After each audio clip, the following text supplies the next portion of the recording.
I've been charged with attempting to change the condition of the ball. Yeah, look, we had a discussion during the break on myself, I saw an opportunity to potentially use some tape, get some granules from the rough patches on the wicket, and tried to I guess change the ball condition. It didn't work. The umpires didn't obviously change the ball, but I guess once I was sighted on the screens and having done that, I came it quite a lot, and that obviously resulted in me shoving it down my trousers. So it was tape, was it? Yeah. So we have this yellow tape in our kit, and it's connected to actually some padding, but the actual sticky stuff itself is it's very sticky, and I felt like it could be used to collect some stuff from the side of the pitch. So you've been taking ball tampering. I suppose the talk around this, Stephen, is that he wouldn't do that of his own volition. That the team must be aware of what he's doing. Yeah, the leadership group knew about it. We spoke about it at lunch, and I'm not proud of what's happened. It's not within the spirit of the game. My integrity, the team's integrity, the leadership group's integrity has come into question, and rightfully so. It's not on. It's certainly not on, and it won't happen again. I can promise you that under my leadership. Whose idea was it, Steve? It was the leadership group. I'm not naming names, but the leadership group were what talked about, and Bangers was around at the time, and we spoke about it and thought it was a possible way to get an advantage, and obviously it didn't work.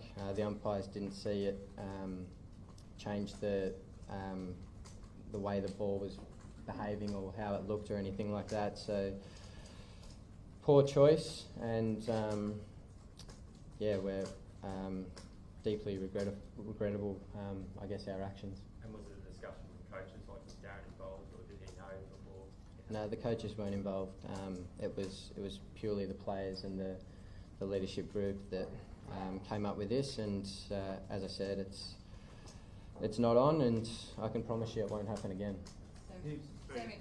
Is this the first time it's happened under your leadership? It is. We saw this game as such an important game, not that all other games aren't important as well, but an opportunity. We've obviously seen the ball reversing quite a lot throughout this series, and our ball just didn't look like it was going to go. So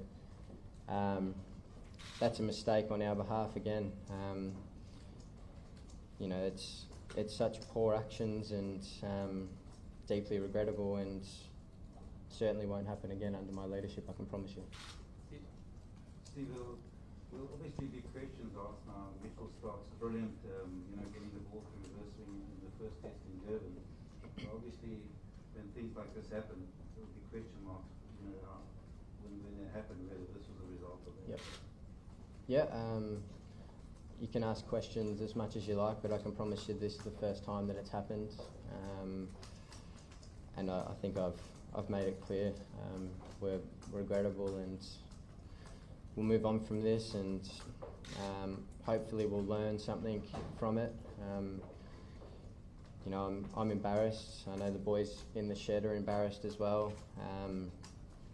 And I feel for Cam as well. It's not what we want to see in the game. It's not what the Australian cricket team's about. And being the leader of the team, I'm incredibly sorry for I guess trying to bring the game into disrepute the way that we did today. Steve, has there been any discussion about James or David Peterson fire up the Cricket Australia background? No, not at this present time. We've literally just come off the field, and I think it's the middle of the night back in Australia, so we've just been made aware by the match referee and all that, so I'm sure that'll come. Steve, you're saying that you're regretting it. Would you be regretting it if it hadn't been pulled up on the cameras and hadn't been known about? I think deep down, yeah, I would. You know, it's not what we're about. It's a poor reflection on everyone in that dressing room, particularly the leaders of the group. And yeah, so absolutely, if we weren't caught, I'd still feel incredibly bad about it. Cameron, you're young in your career, and I can see you absolutely distraught about this. And I know Steve has said you're going to look to move on. How do you move on? Well, in my short career so far, I've felt like I've sat here and been asked a lot of big questions a couple of times now, and look, it's just, unfortunately, I was in the wrong place at the wrong time, and you know, I want to be here because, you know, I'm accountable for my actions as well, and you know, like the captain said, I'm not proud of what's happened, and you know, I've got to live with the consequences, live with the damage to my own reputation that comes with, and you know, do my best to move forward and play.